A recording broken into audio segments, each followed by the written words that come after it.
وہ کوا کیا کرتا تھا, وہ کنکریاں ڈالتا تھا اور پانی اوپر آ جاتا تھا, پانی پی لیتا تھا. تو اس بار بھی کوا پانی پی گیا اور کنکریاں ڈال کے کوا بچ گیا.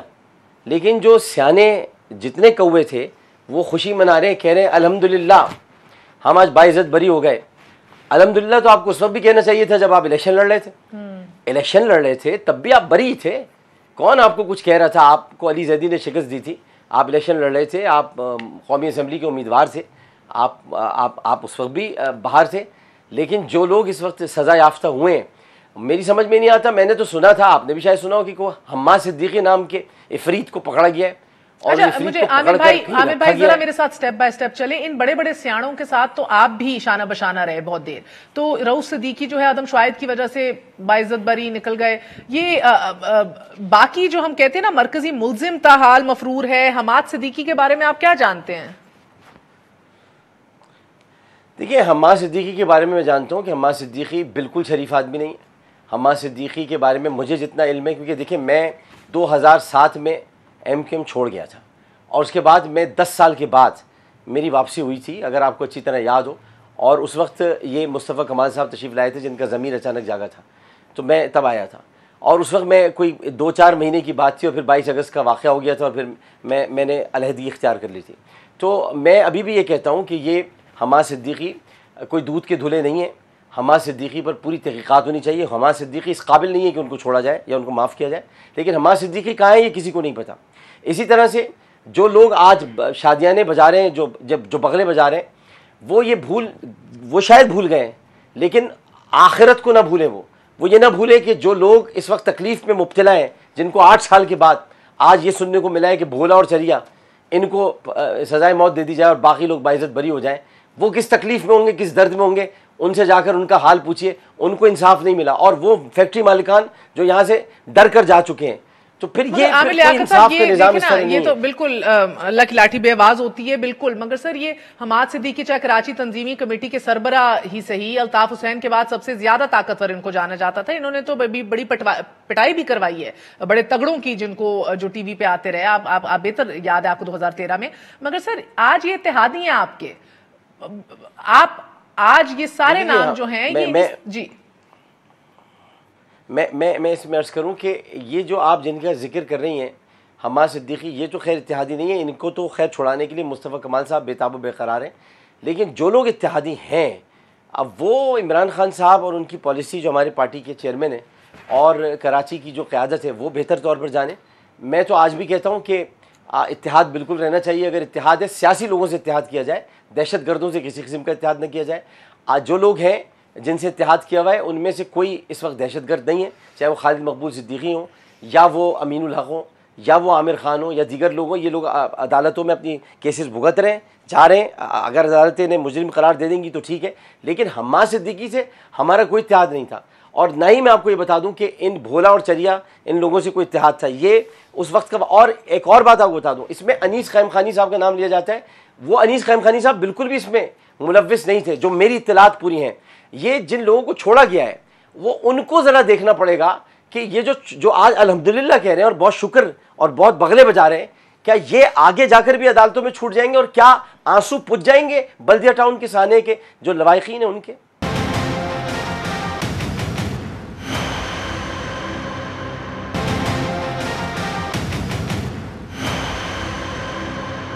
مظہر عباس صاحب, یہ رؤوف صدیقی ہوں یا حماد ہوں, یہ بڑے بڑے نام ہیں. آپ جانتے ہیں کس طرح یونٹ انچارج کے بعد سیکٹر انچارج کے بعد 9-0 کے اوپر ایک منظم ایک چین رہی ہے ایم کیو ایم کی. یا آپ ماننے کو تیار ہے بھولا یا چریا نے از خود, ایک جوائنٹ انچارج نے, کارکن نے از خود یہ سارے کام کر دیے؟ کون سرپرستی کر رہا تھا, کون فیسیلیٹیٹر تھا, کس کے احکامات اینڈ تک کیری آؤٹ ہوئے, 9-0 کو پتا تھا کہ نہیں پتا تھا, کیا وہ تگڑا گورنر لائن تھا یا نہیں تھا؟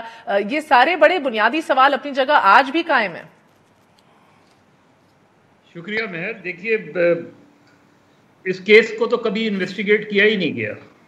یہ جو آپ آج سزا سن رہے ہیں, آپ سزا سنائی گئی ہے یا 400 گواہوں کی بات کی گئی ہے یا اتنا جو ہے کمپیکٹ 200 سے زائد صفحات کا فیصلہ آیا ہے, اس کیس کی investigation from the day one صحیح معنوں میں ہوئی نہیں. جس کیس میں ملٹیپل جی آئی ٹیز بنی ہوں, جس کیس میں ملٹیپل انویسٹیگیشنز ہوئی ہوں، جس کیس میں مالکان فیکٹری باہر چلے گئے ہوں، جس کیس کے اندر کچھ پولیس والے جو ہے وہ چند انویسٹیگیشن کر کے ملک سے نکل گئے ہوں، تو یہ کیس تو کبھی انویسٹیگیٹ ہوا ہی نہیں۔ دیکھیے، جب آپ اتنے سارے وٹنسز لائیں گے تو اس کا مطلب یہ ہے کہ آپ کیس کو خراب کر رہے ہیں۔ یہ بہت سمپل سا کیس تھا، یہ بہت آسانی سے انویسٹیگیٹ ہو سکتا تھا، سوئفٹلی ہو سکتا تھا۔ اس میں کوئی آپ کو کوئی راکٹ سائنس کی ضرورت نہیں تھی۔ آپ نے کیمیکل ایگزامن کیا، آپ نے ان باڈیز کو ایگزامن کیا، آپ نے ان لوگوں کو جن کو گرفتار کیا گیا ان کو انویسٹیگیٹ کیا۔ آپ نے کبھی بھی جب یہ اسٹیبلش کر لیا آپ نے شروع میں ہی کہ یہ بھتے کا معاملہ تھا، اتنا مالکان نے آپ کے بقول مالکان نے یہ کہہ دیا تھا کہ جی 25 کروڑ بھتہ مانگا گیا تھا اور 25 کروڑ ہم نے نہیں دیا تو یہ آگ لگا دی گئی، تو وہ کیریکٹرز تو آپ کے سامنے تھے، وہ پوری پارٹی آپ کے سامنے تھی۔ اگر وہ پارٹی پوری انگیج تھی، انوالو تھی، کیونکہ ایم کیو ایم کا جو اسٹائل آف پالیٹکس رہا ہے، اور عامر لیاقت صاحب مجھ سے زیادہ بہتر جانتے ہیں، اس میں یہ ممکن نہیں ہے کہ اتنا بڑا آپریشن اگر ان لوگوں نے کیا تو without the approval of the top leadership نہ ہوا ہو، ان کی کنسرن کے بغیر یہ ممکن نہیں ہے کہ بات درست کر رہے ہیں، جو یونٹ ادھر سے اوپر ہو سکے۔ تنظیمی کمیٹی جس طرح آپریٹ کرتی تھی، یہ ساری چیزیں اپنی جگہ ہیں۔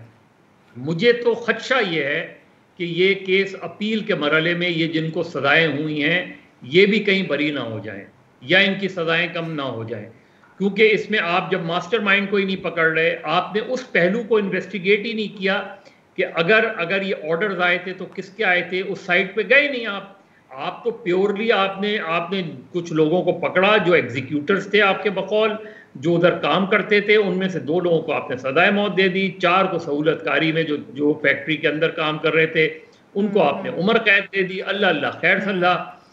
اس میں یہ سوال اپنی جگہ موجود ہے کہ اس وقت بھی گورنمنٹ نے جس طرح اس کیس کو انویسٹیگیٹ کیا، پاکستان کی تاریخ کا بدترین واقعہ، پاکستان کی تاریخ کی بدترین دہشت گردی، جس میں 260 لوگ زندہ جلا دیے گئے ہوں، اور اس میں اس گورنمنٹ کی اس وقت کی گورنمنٹ کی ایپیتھی دیکھیں آپ کہ اس کو جس طریقے سے ڈیل کیا گیا، جس طریقے سے ہینڈل کیا گیا، ایسے جیسے کوئی، میں نے تو خیر بے شمار واقعات دیکھے ہیں علی گڑھ۔ وہ شرمیلا فاروقی سے بھی پوچھتے ہیں کہ نہیں سر بالکل ایبسولوٹلی کہ انیشل پروب جو ہے وہ سندھ پولیس کی طرف سے بھی کہا جا رہا ہے ٹیمپر ہوا ہے، it was wrong to begin with, but before I get to that ہمارے ساتھ حیدر عباس رضوی صاحب بھی موجود ہیں ٹیلی فون لائن پہ، ایم کیو ایم کے سینئر رہنما رہ چکے ہیں، was very much in power and around when this happened. Abbas sahab بہت بہت شکریہ رضوی صاحب ہمارا ساتھ دینے کا۔ سر، حماد صدیقی کراچی تنظیمی کمیٹی کے سربراہ رہ چکے ہیں، بڑے تگڑے آدمی تھے، بہت سے لوگوں کے قریب، الطاف حسین صاحب کے بعد سب سے زیادہ طاقتور بھی کہا جا سکتا ہے۔ جے آئی ٹی کی رپورٹ میں کہا گیا ہے کہ تحقیقات کے دوران ملزم رضوان قریشی نے انکشافات کیے کہ اگست 2012 میں حماد صدیقی نے اپنے فرنٹ مین رحمان بھولا کے ذریعے علی انٹرپرائزز کے مالک سے 20 کروڑ روپے بھتہ مانگا، اور حماد صدیقی سے یہ ساری ڈیٹیل جو ہے منظر عام پر آ چکی ہیں۔ کیا آپ نے ایم کیو ایم نے کبھی یہ پوچھا، اس کے اوپر تحقیق از خود کی؟ جی بہت بہت شکریہ مہر کہ آپ نے مجھے یہ موقع دیا۔ دیکھیے، سب سے پہلی بات تو یہ کہ وہ تمام لوگ جو اس مقدمے میں جن کو آج عدالت نے سزا سنائی ہے، اس میں تو کچھ کلام ہی نہیں ہے کہ ان کا تعلق کسی نہ کسی طریقے سے ایم کیو ایم کے ساتھ تو رہا ہے۔ اب جہاں تک بلدیہ ٹاؤن فیکٹری کیس کا معاملہ ہے، آپ جانتی ہیں، بلکہ شاید سارا زمانہ ہی جانتا ہے کہ اس کی 3 مختلف تحقیقات ہوئی ہیں۔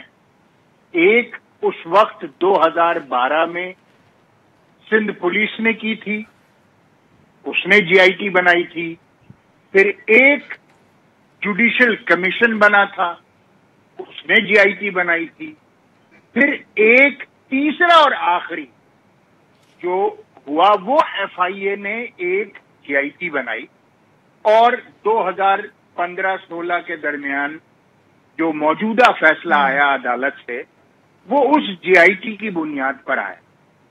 اب ظاہر ہے کہ جو بھی مجرمان ہیں اگر تو وہ مجرمان ہیں تو ان کو تو اس دنیا میں بھی سزا ملنی چاہیے اور آخرت میں بھی یقیناً اگر وہ مجرم ہے تو مگر حیدر عباس رضوی صاحب آپ کے نزدیک یہ فیصلہ صحیح آیا ہے کہ غلط آیا ہے, انصاف پر مبنی ہے یا نہیں ہے؟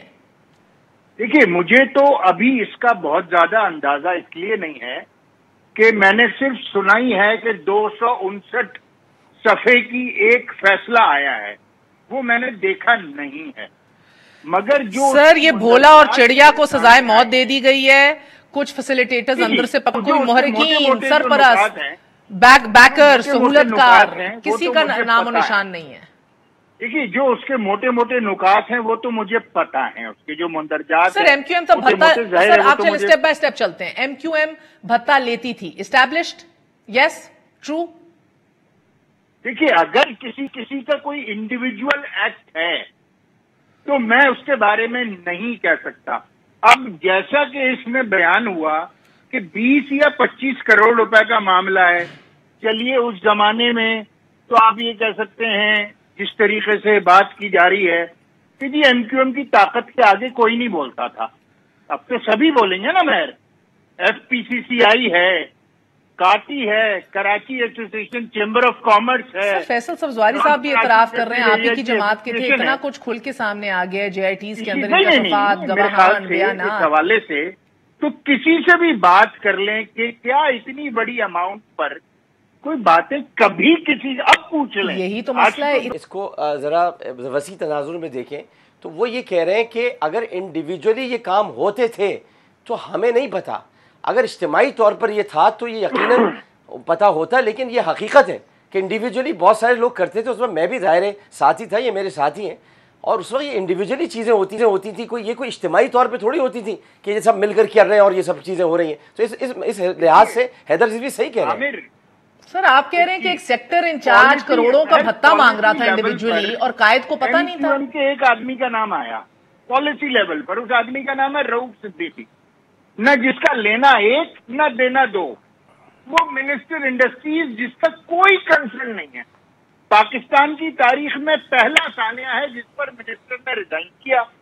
نہ رؤوف صدیقی کا نام ایف آئی آر میں, نہ چالان میں, نہ ہی کسی کے بیان میں. وہ آدمی ریزائن کر کورٹ کی 200 پیشیاں اس نے بھگتی ہیں اور آج وہ بری ہو گیا. سر ایک طرف یہ کنڈکٹ ہے کہ ایک آدمی جس کا کہیں کوئی نام و نشان نہیں ہے. دیکھیں مسئلہ دیکھیں نا, میں تو نہیں کہہ رہی رؤوف صدیقی صاحب جو ہیں اپنے 23 ان کے اوپر جو ایلیگیشنز لگی تھی, آپ ان کو مثال وہ کیوں نہیں دیتے حیدر بھائی, آپ ان کو مثال عارف اللہ کی کیوں نہیں دیتے, عارف اللہ کو بھی اسی طرح کیا گیا تھا, بعد میں عارف اللہ بری ہوئے.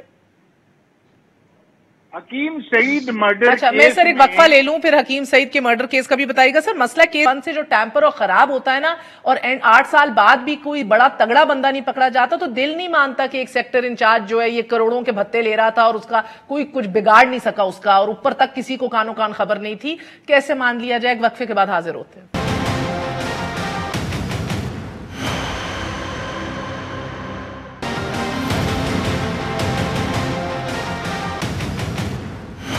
شرمیلا فاروقی صاحبہ جو جے آئی ٹی کے کنکلوژنز اور ریکمنڈیشنز علی زیدی صاحب نے بھی ٹویٹ کی, اس کے اندر آپ کی سندھ حکومت کی پولیس کی میلیفائڈ انٹینشنز کا بھی ذکر ہے, ٹریمینڈس انفلوئنس کا ذکر ہے, انٹرنل ایکسٹرنس ایز ٹیررسٹ ایکٹیویٹی. یہ کہا گیا غلطی تھی, غلطی سے لگ گئی, جبکہ it is very much a deliberate criminal and terrorist act as was proven later. So آپ کو لگتا ہے جس طرح مظہر صاحب بھی کہہ رہے ہیں کہ ڈے 1 سے ہیمپر اور خراب کیا گیا ہے کیس؟ جی شکریہ مہر. میں اس بات پہ 100% اگری کرتی ہوں کہ شروع دن سے کیس کو بگاڑا گیا ہے اور یہ تاثر دینے کی اور یہ باور کرانے کی کوشش کی گئی ہے کہ غلطی سے آگ لگ گئی تھی. دیکھیے آگ لگنے کے دوسرے دن تو وہ اونرز ادھر ادھر بھاگ رہے تھے جو فیکٹری کے مالکان تھے عدالتی بیلیں لینے کے لیے اور ضمانتیں لینے کے لیے. لیکن یہ بات تو میرے خیال ہے جو تیسری جے آئی ٹی بنی اور وہ رضوان قریشی کے اعترافی بیان کے بعد وہ جے آئی ٹی بنی ہے, اور اس میں انہوں نے اعتراف کیا ہے کیونکہ وہ تو کانٹریکٹر تھے نا جو ورکرز پرووائڈ کرتے تھے اس فیکٹری میں, اور وہ ایم کیو ایم کے ورکر تھے, اور رضوان قریشی ایم کیو ایم کا ورکر تھا. اور اس نے یہ بتایا کہ یہ تمام جو معاملات ہوئے ہیں یہ حماد صدیقی کے انسٹرکشنز پہ ہوئے ہیں.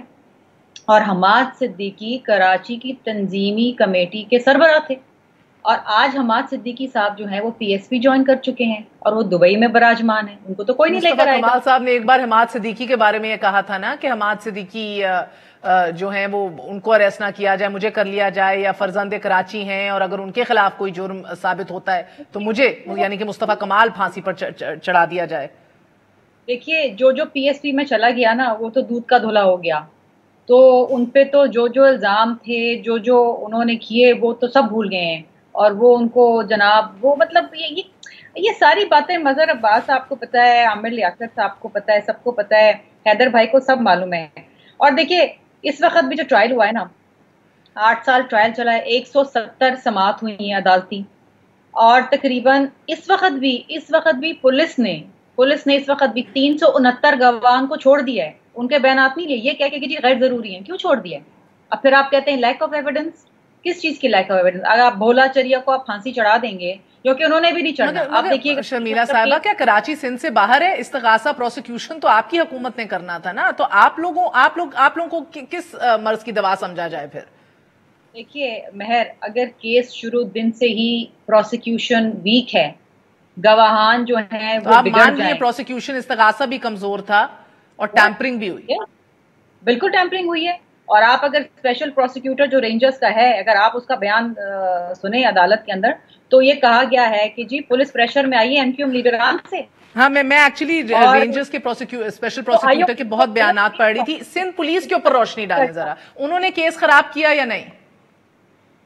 کس نے؟ سندھ پولیس نے۔ پولیس، دیکھیے پولیس کے اندر بہت سے ایسے لوگ اس وقت تھے جو ایم کیو ایم کے حمایتی تھے۔ یہ جو کراچی کے اندر چائنا کٹنگ، بھتہ خوری، ٹارگٹ کلنگ ہوتی رہی، آپ کے خیال میں کہ یہ ایسے ہی ہوتی رہی؟ کیا اس میں آپ کی جو بہت سے راون تھے اور ہیں سندھ پولیس میں؟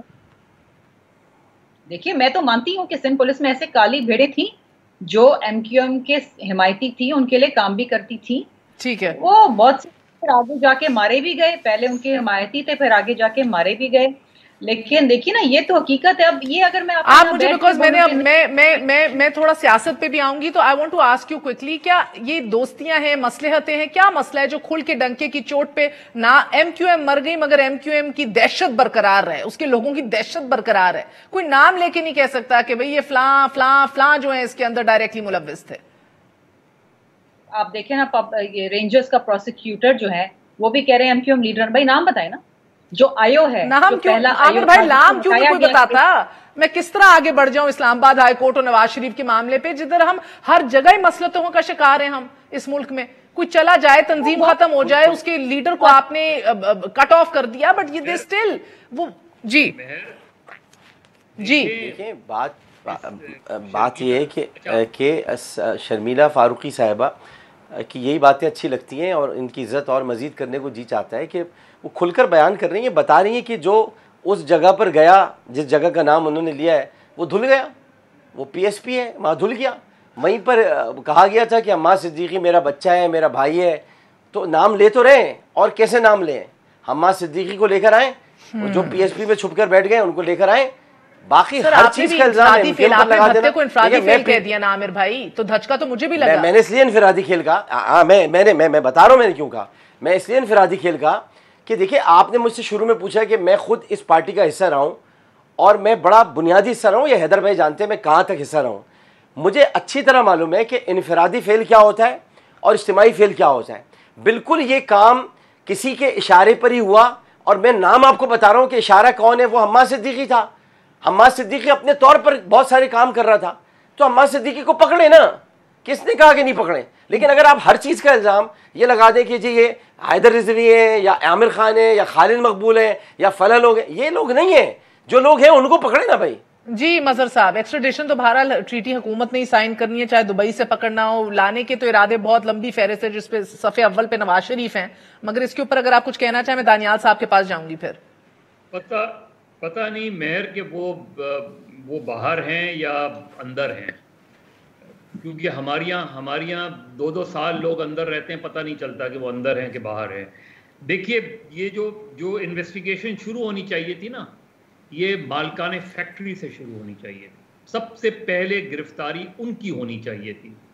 ان کو بہت ایزی طریقے سے باہر بھیج دیا گیا. انہوں نے بیان دے دیا, اب آپ نے اس بیان کی انویسٹیگیشن ہی نہیں کی, تحقیق ہی نہیں کی کہ وہ اس بیان کی. یہ آپ ویسے مماثلت دیکھ رہے ہیں, آپ مماثلت دیکھ رہے ہیں کہ ان کو آپ کہہ رہے ہیں بڑی آسانی سے باہر بھیج دیا گیا. آج اسلام آباد ہائی کورٹ ایگزیکٹلی یہی کہہ رہا تھا کہ کس طرح آپ نے بھیج دیا ایک مجرم کو باہر اتنی آسانی سے. دیکھیے یہ یہاں ہر دور میں مجرم اور تگڑے بآسانی باہر چلے جاتے ہیں اس ملک میں. کراچی کی تاریخ کا سب سے بڑا اسلحہ کا ذخیرہ پکڑا گیا تھا آج سے چند سال پہلے عزیز آباد سے. اس دن سے لے کے آج تک اس کی کوئی رپورٹ سامنے نہیں ہے. کس گورنمنٹ سے پوچھیں, چاہے آپ رینجر سے پوچھ لیں جنہوں نے وہ نمائش دکھائی تھی اسلحے کی, اور اتنا اسلحہ آج تک اس کے حوالے سے ایک رپورٹ, ایک پروگریس نہیں. تو یہاں قانون کی حکمرانی کچھ کے لیے اور ہوتی ہے, کچھ کے لیے اور ہوتی ہے. اس لیے مجھے خدشہ ہے کہ چونکہ اس کیس کے رضوان قریشی کا کیا اسٹیٹمنٹ تھا کہ میں نے سنا ہے, یعنی اس کی بلدیہ فیکٹری میں جے آئی ٹی نہیں ہوئی تھی, اس کی جے آئی ٹی کسی اور کیس میں.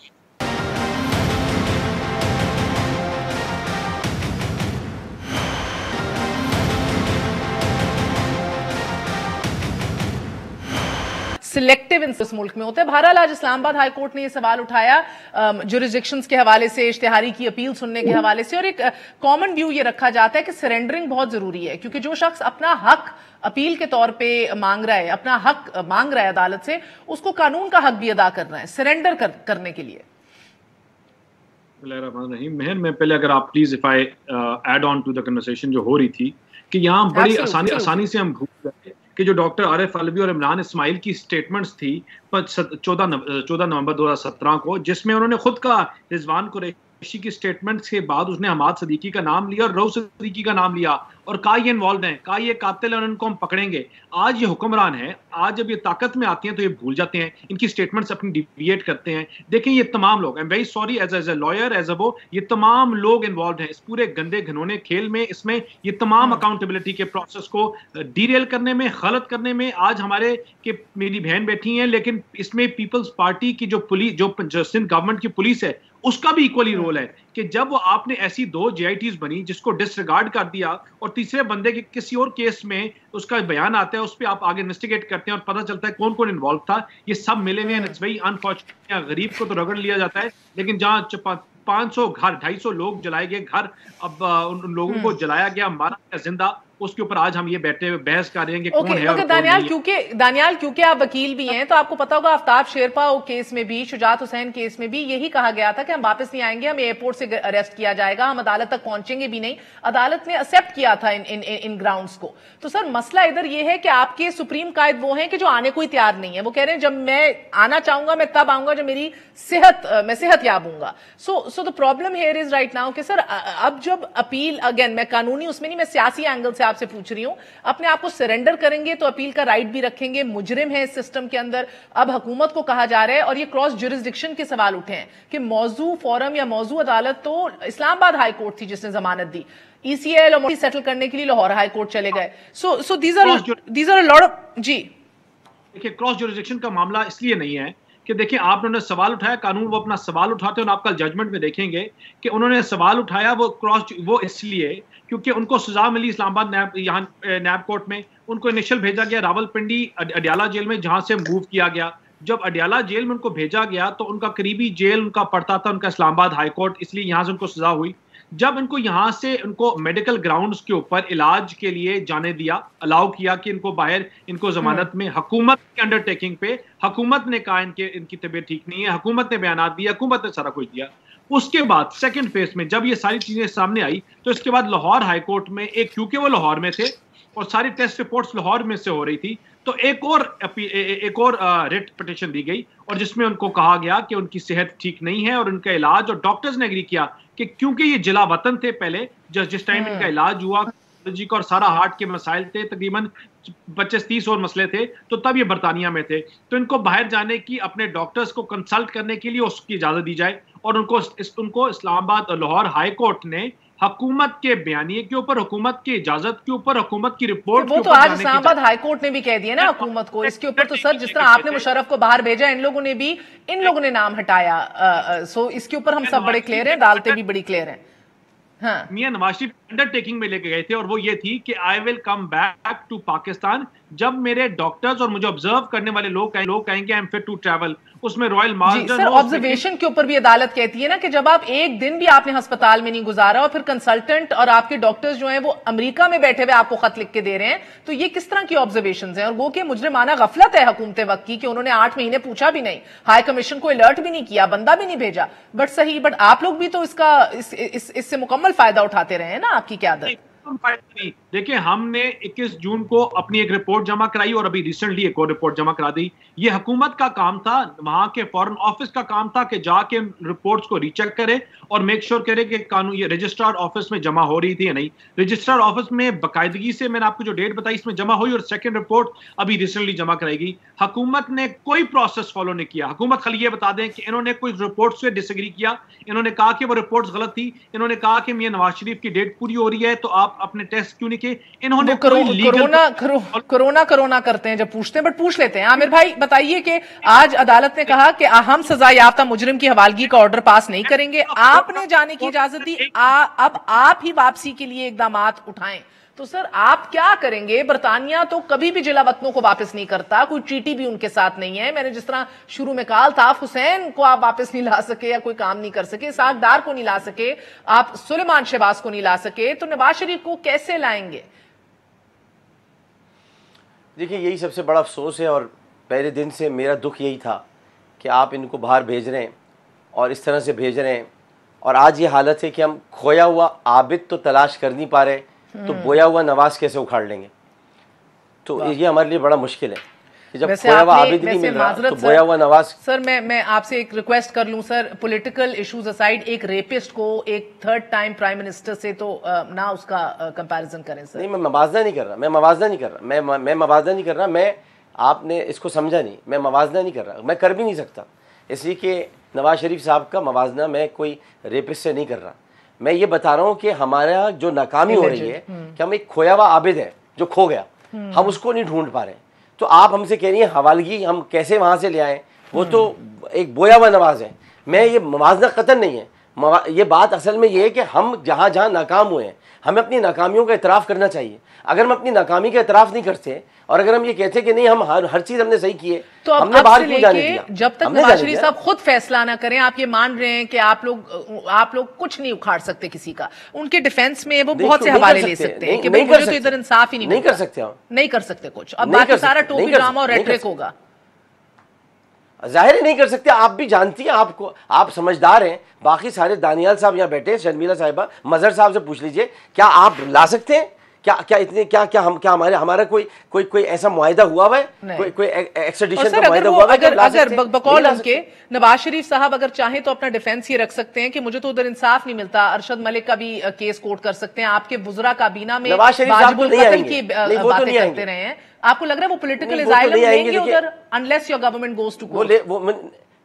پولیٹیکل اسائلم تو ان کو لینے کی ضرورت نہیں ہے, کیونکہ وہ وہاں کاروبار کر سکتے ہیں, اس کاروبار کی بنیاد پر بہت سارے کام کر سکتے ہیں. لیکن جس انداز سے وہ کل خطاب کر رہے تھے اور جو ان کا انداز خطاب اور انداز تخاطب تھا, اس سے یہ ظاہر ہو رہا تھا وہ کہیں بیمار نہیں ہے, کسی قسم کو ان کو کوئی بیماری نہیں ہے, ان کی سانس تک نہیں پھول رہی تھی. اگر ان کو کارڈیک پرابلم ہے تو ان کی سانس بھی نہیں پھول رہی تھی, اور اگر ان کو کہیں پر بھی تھورسک ایشو ہے تو وہ بھی ان کا نظر نہیں آ رہا تھا. تو اسے لگ رہا ہے کہ وہ وہاں پر رہنے کے لیے تیار ہیں اور وہاں سے وہ بیٹھ کر اپنی تقریریں کرتے رہیں گے. تو ایک تو وہ بیمار ان کو نہ کہا جائے, پلیز ان کو بیمار نہ کہا. جس طرح آپ کو تکلیف ہوئی کہ میں کوئی موازنہ کر رہا ہوں, مجھے بھی تکلیف ہوتی ہے جب ان کو کوئی بیمار کہتا ہے. وہ قطعاً بیمار نہیں ہے, وہ صحت یاب ہیں, وہ تندرست ہیں, وہ آنا چاہے تو آ سکتے ہیں, لیکن وہ نہیں آئیں گے. سر ول دس لاسٹ ورڈ دانیال صاحب, will this affect آپ کی لوکل سیاست, آپ کی اپنی ادھر جماعت کے اندر بہت سے لوگ جو ہیں وہ نہیں ایڈہیر کرتے نواز شریف صاحب کے اینٹا اسٹیبلشمنٹ اور ٹکراؤ والے نظریات سے ابھی right now, including Ahsan Iqbal ہوں, شہباز شریف ہوں, ایک لمبی فہرست موجود ہے. سو وہ باہر سے بیٹھ کے پولیٹیکل اسائلم سیکھ کرتے ہوئے یہ جنگ لڑیں گے؟ میاں نواز شریف صاحب اپنی بیٹی کے ساتھ اس وقت پاکستان میں آئے جب ان کو پتا تھا ان کو اٹھا کے نیب کے اور اس کے کورٹ جیلوں میں ڈال دیا جائے گا. تب یہ اکاؤنٹیبلٹی فیس کرتے ہوئے اپنی وائف کو اور مریم اپنی والدہ کو چھوڑ کے بیمار حالت میں یہ تب سیاست کرتے ہیں. اور انشاءاللہ میاں نواز شریف پاکستان میں اکاؤنٹیبلٹی بھی فیس کریں گے. ہمیں اپنے اداروں کے اوپر اعتماد بھی ہے, اپنے کورٹس کے سسٹم کے اوپر بھی, اور جہاں کوئی کوتاہیاں اور کوئی ایسے سر یہ بات جو کر رہے ہیں عامر لیاقت صاحب کے 50 منٹ کی تقریر کی, ایک بار بھی نہیں کہا میں واپس کب آؤں گا, اور ایک بار بھی سانس نہیں پھولا. کو باہر پھینکے گا اور میاں نواز شریف واپس اس اکاؤنٹیبلٹی کو فیس بھی کریں گے اور پاکستان میں رہ کے کریں گے انشاءاللہ.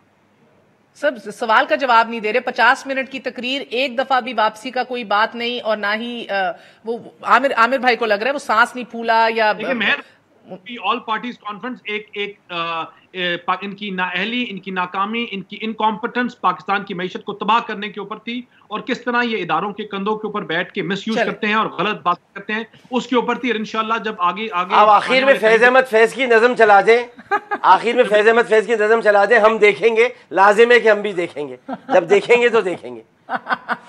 ٹھیک ہے مظہر صاحب, آپ کی اجازت ہے سر, دیکھیں گے, کل تک دیکھ لیں, کیونکہ چاقو چبند وہ لگ رہے تھے بہت سے لوگوں کو لگتا ہے, مگر واپس جی میاں صاحب کو صرف ایک فیصلہ کرنا چاہیے, چھوڑیں ڈاکٹرز کیا کہتے ہیں, چھوڑیں پاکستان میں کیا ہو رہا ہے.